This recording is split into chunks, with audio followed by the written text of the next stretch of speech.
In this video, I'm going to teach you how to reset GameSir Nova Lite. It's a very easy process, so make sure to follow along.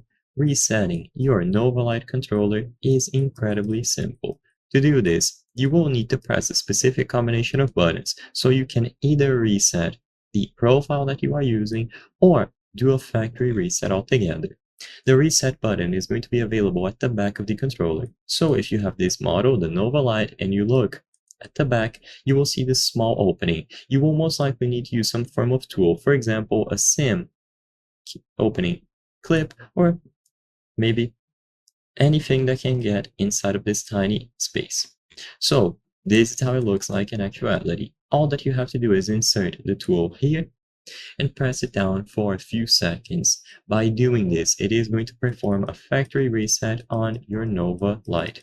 Make sure that it has sufficient power, and after the factory reset has been performed, you can connect it to any platform, for example to a PC using the dongle, or to a mobile device by pressing and holding the GameSir or the home button alongside something like B to enable Bluetooth, and so on. Check the manual if you aren't sure which combination of buttons you have to do to establish the connection between the Nova Lite and your desired platform. But to perform the reset, it's going to be as simple as inserting any small tool into this opening at the back. Once it has been inserted and pressed down for a few seconds, it is going to be fully reset. If it still does not work, then let it charge fully and then try again. As long as the connection is not being interfered with by another device, you will be able to connect and use your GameSir Nova Lite. So I hope I was able to help you.